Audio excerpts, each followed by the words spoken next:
Good morning students. SKLGD online education में आपका स्वागत है। आज हम कंप्यूटर नेटवर्क में कुछ और पार्ट्स यूज करेंगे जिसमें हमने गाइडेड ट्रांसमिशन मीडिया के बारे में डिस्कस किया था और आज उन्हीं जो गाइडेड ट्रांसमिशन मीडिया में जो केबल्स यूज की जाती है नेटवर्क के लिए उन केबल्स के बारे में डिस्कस करेंगे। तो आज हम बात करते हैं सबसे पहले शील्डेड ट्विस्टेड पेयर केबल की। किसकी बात करते हैं?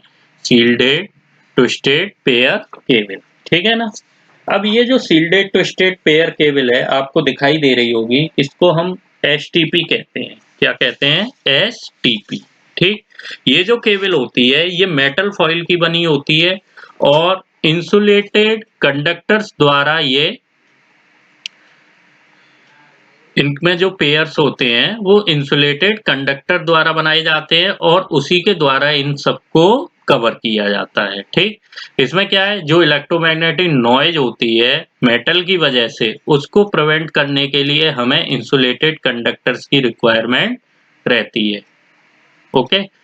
देन ये जो केबल है अनसील्डेड केबल से फास्ट है। अनसील्डेड जो यूटीपी केबल थी उससे फास्ट रहती है लेकिन एक्सपेंसिव है। कैसी केबल है ये? एक्सपेंसिव केबल है। ठीक। इसके जैसे एडवांटेज है, it is easy to install. इसको इंस्टॉल करना इजी है। It gives adequate performance. It can be used for analog and digital transmission. It has a higher capacity that an UTP. It eliminates the crosstalk. ठीक। इसकी manufacturing काफी hard रहती है, काफी काम वर्क करना पड़ता है और इसको जो टर्मिनेटिंग ब्लॉक्स होते हैं उनसे भी कनेक्ट करने में काफी डिफिकल्टी आती है। ठीक है ना। जो टर्मिनेटिंग ब्लॉक्स होते हैं हमारे उनसे भी कनेक्ट करने के लिए काफी डिफिकल्टी आती है और मैन्युफैक्चरिंग में भी डिफिकल्ट है और इसका वेट भी हैवी है और ये एक्सपेंसिव केबल है। Okay. Next is a most important of coaxial cable. ये बहुत ज्यादा इम्पोर्टेंट है। कोएक्सियल केबल आपने देखी भी है और इसका काफी यूज भी किया जाता है। ठीक है ना। कोएक्सियल जो केबल है आपने देखी भी है और इसका काफी यूज किया जाता है। अब ये जो कोएक्सियल केबल्स की बात कर रहे हैं हम यहाँ पे, तो कोएक्सियल केबल जो है हमारी कंटेन करती है दो कंडक्टर्स को। ठीक है। जो एक दूसरे के पैरेलल होते हैं। ठीक है ना। कंडक्टर्स को कंटेन करेगी जो एक दूसरे के पैरेलल हैं। अब इसमें देखो एक इनर कंडक्टर होता है। ठीक। ये जो दिखाई दे रहा है आपको ये जैकेट, तो ये इनर कंडक्टर है। ठीक। ये इंसुलेटर है जो व्हाइट कलर का है। ये क्या होता है? इंसुलेटर होता है। ठीक। इसमें कॉपर का यूज किया जाता है सेंटर कंडक्टर के लिए और ये एक सॉलिड वायर बना होता है which can be solid wire. ठीक। तो कह सकते हैं it consist of a solid wire core surrounded by an insulating material. ये जो इंसुलेटिंग मटेरियल लगा हुआ है और ये जो इनर कंडक्टर है जो कॉपर वायर है। ठीक है ना। ये एक सॉलिड वायर है तो ये किसके अराउंड में है? सराउंडेड में इंसुलेटिंग मटेरियल के सराउंडिंग में दिया हुआ है। ओके। अब it is a surrounded by PVC installation A seat. देखो a sheath which is encased in an outer conductor of metal foil। जो आउटर कंडक्टर है वो किसका होता है? मेटल फॉइल का होता है। ठीक है ना। Outer conductor is a metal foil bread और बोथ। ठीक है। Bread and both. जब हम बात करते हैं कि जो ब्रेड मैश होती है, जो इसका आकार है सिलेंड्रिकल है। ठीक। Insulator is encased by a cylindrical conductor. तो ये जो सिलेंड्रिकल कंडक्टर दे रखा है इसके रूप में ये दे रखा है। ठीक। और जो आउटर में मेटेलिक ब्रैपिंग की गई है सील्ड के अगेंस्ट नॉइज करने के लिए, ये जो सील्ड्स लगाई गई हैं, तो आउटर जो मेटेलिक की ब्रैपिंग है, ऊपर आपको ब्रैपिंग दिखाई दे रही है सेकंड कंडक्टर की, तो वो एक पूरे कंप्लीट सर्किट को बना रहा है क्योंकि वो किसके खिलाफ बनाया गया है? नॉइज के खिलाफ बनाया गया। तो जो outer conductor also encased in an insulating sheath. ठीक। शेथ में यूज करते हैं, शीथ में sorry. The outermost part is the plastic cover which protects the whole cable. ठीक। जो आउटर में ये केबल दे रखी है इसका हम यूज कर सकते हैं। अब इसका यूज कहाँ करते हैं? सबसे पहला क्वेश्चन आता है, इस जो कोएक्सियल केबल दे रखी है, इस कोएक्सियल केबल का यूज हम कहाँ करेंगे? तो कोएक्सियल केबल का यूज हमने देखा होगा, जो हमारी डिश होती है, डिश में इसका सबसे ज़्यादा यूज किया जाता है, ठीक है? डिश वाली जो केबल होती है, जो टीवी से कनेक्टेड रहती है, तो वहाँ पे हम इस केबल का यूज करते थे। आपने देखा भी होगा, ठीक है ना? और जो कोएक्सियल केबल होती है, सबसे बड़ी बात सुनना, कोएक्सियल केबल का जो डाटा ट्रांसमिट होता है, उसकी जो लेंथ होती है वो 185 metre to 500 metre at a stretch, ठीक है? स्ट्रेच कर सकते हैं इसकी लेंथ को। Because of its thickness it is difficult to install compare to twisted pair cable. इसकी जो थिकनेस है उसकी वजह से इसको इंस्टॉल करना ट्विस्टेड पेयर केबल के मुकाबले ज्यादा डिफिकल्ट है।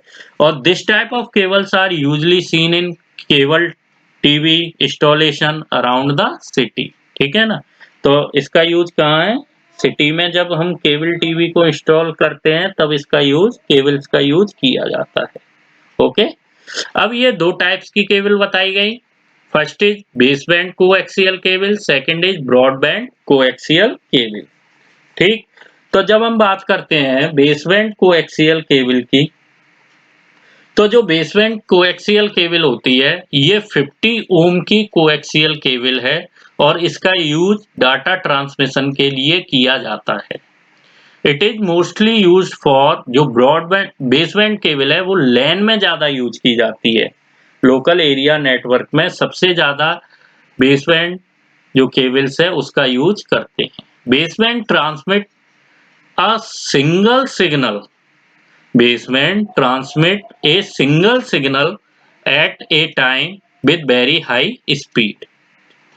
इस केबल का जो सबसे बड़ा ड्रॉबैक था इसकी एम्पलीफिकेशन थी, क्योंकि एवरी 100 फीट पे इसके हमें एम्पलीफिकेशन की रिक्वायरमेंट थी। एम्पलीफिकेशन मीन्स अगर कोई सिग्नल सेंड किया जाता है तो उसकी नॉइज को कैसे रिड्यूस करना है, तो उसके लिए हम एम्पलीफायर का यूज करते थे। तो उसके लिए हमें 1000 फीट के बाद एक और एम्पलीफिकेशन की जरूरत है केबल में, फिर दूसरे 1000 फीट के बाद फिर एम्पलीफिकेशन की रिक्वायरमेंट रहती थी।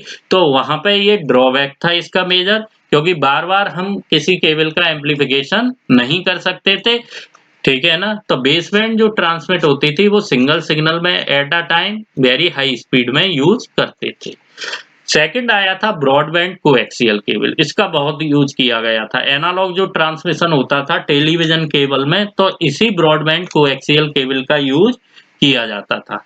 It transmit several signal simultaneously different frequency, ठीक है? डिफरेंट फ्रिक्वेंसी पे ये वर्क करती थी और इसका जो एरिया था कवर करने का वो बहुत ही लार्ज था। बेसबैंड सिग्नल, बेसबैंड केबल्स के मुकाबले ज्यादा लार्ज एरिया इसमें हम यूज करते थे।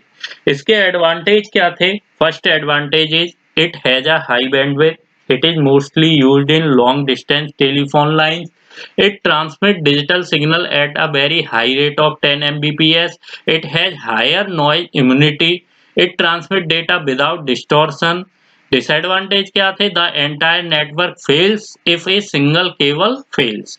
अगर कोई मेन केबल है, इसकी सिंगल केबल दे रखी है, अगर वो फेल हो जाए तो जितनी भी एंटायर केबल्स थी वो वर्क नहीं करती थी। आपने देखा होगा कहीं पे अगर डिश का तार टूट जाए, आज भी वायर अगर कहीं ब्रेक हो जाए तो उस वायर से जितने कनेक्शन कनेक्ट है, ठीक है ना, मेन जहां एम्पलीफायर लगा हुआ है और वही वायर वहां से टूट के नीचे गिर जाए, ब्रेक होके नीचे गिर जाए सपोज करो, तो उससे अगर 10 जगह पे वो केबल जा रही होगी तो वो वहां पे अपना सारा वर्क ऑफ कर देती है, क्लोज हो जाता है, फिर वो वर्क ही नहीं करती। जहां से भी केबल डैमेज हुई तो उसके बाद सारे नेटवर्क उसके जितने भी हैं वो फेल हो जाते हैं, ठीक?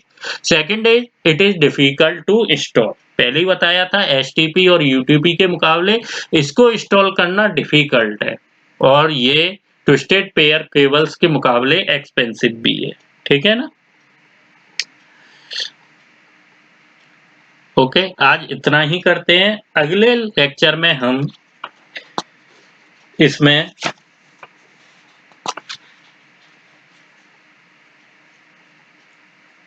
एक और चीज बताते हैं, सॉरी, कि एक केबल्स और होती है उसके अलावा जो आपके सिलेबस में नहीं दी है। ऑप्टिकल फाइबर केबल्स आपने देखा होगा, जो ऑप्टिकल फाइबर केबल होती है वो थिन स्ट्रैंड्स की बनी होती है, एक ग्लास लगा रहता है, ठीक है ना, उसकी थिकनेस इतनी होती है कि ह्यूमन ईयर तक आए, ह्यूमन ईयर के बराबर की थिकनेस में यूज करते हैं। और इस वायर्स को एक बंडल्स के रूप में अटैच करते हैं टेक्निकली, तो ये हमारे ऑप्टिकल फाइबर केबल्स कहलाते हैं। और इसका यूज जो करते हैं हम लाइट सिग्नल्स को लॉन्ग डिस्टेंस तक, टोटल जो इंटरनल रिफ्लेक्शन होना होता है, तो जितना भी इंटरनल रिफ्लेक्शन होता है तो वहां पे हम इस केबल्स का यूज करते हैं। ये भी हमारी कोएक्सियल केबल की तरह होती है। It uses electric signal to transmit data. इसका यूज कहाँ करते हैं? इलेक्ट्रिक सिग्नल को इलेक्ट्रिक सिग्नल्स का डेटा को ट्रांसमिट करने के लिए किया जाता है। इसमें एक ग्लास कोर होता है सेंट्रल में जो लाइट्स को प्रोपगेट्स करता है, ठीक है ना। इन मल्टीमोड फाइबर्स की बात करते हैं तो इस कोर में 50 माइक्रॉन्स होते हैं। सिंगल बोर्ड फाइबर की बात करते हैं तो इसकी जो थिकनेस होती है वो 8 to 10 माइक्रॉन्स की होती है। और जो कोर फाइबर ऑप्टिक केबल के सराउंडिंग में एक ग्लास क्लाउडिंग लगी रहती है, ठीक है ना। और इसमें लोअर इंडेक्स रिफ्रैक्शन का भी यूज करते हैं। इसके अलावा इसमें एक लाइट कोर है। इसके अलावा इसको प्रोटेक्ट करने के लिए क्लैडिंग का यूज किया गया है और उस क्लैडिंग को हम जैकेट भी कहते हैं, ठीक है, जैकेट कहते हैं। और फाइबर ऑप्टिक केबल की जो बैंडविड्थ होती है वो मोर देन 2 गीगाबाइट्स पर सेकंड होती है। कितनी होती है? 2 गीगाबाइट पर सेकंड। तो जो ऑप्टिकल फाइबर केबल्स है वो केवल 3 पार्ट्स को कंसिस्ट करेगी, कोर, क्लैडिंग, बफर, कोटिंग, ठीक है ना।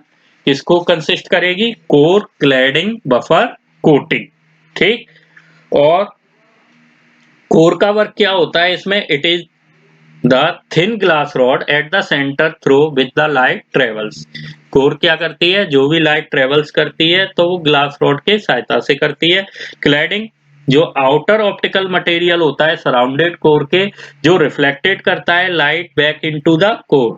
रिफ्लेक्शन, जो रिफ्लेक्शन होता है तो उसके लिए हम क्लैडिंग का यूज करते हैं। बफर कोटिंग क्या होती है? जो प्लास्टिक कोटिंग होती है केबल्स में, जो उसे डैमेज और मॉइस्चर से प्रोटेक्ट करने के लिए यूज की जाती है, वो क्या होती है? हमारी बफर कोटिंग होती है। अब जो लाइट सोर्स केबल्स में होते हैं उनमें जैसे एलईडी है, लेजर है, ठीक है ना। LED light emitting diode, laser is light amplification by simulated emission radiation का भी हम यहाँ पे यूज करते हैं। ओके, तो ये था हमारा टॉपिक अब तक का, गाइडेड मीडिया। नेक्स्ट में हम अनगाइडेड मीडिया के बारे में बात करेंगे, जिसमें हम वायरलेस मीडिया की बात करेंगे, ठीक है ना। किसकी बात करेंगे नेक्स्ट टॉपिक में? वायरलेस मीडिया के बारे में डिस्कस करेंगे।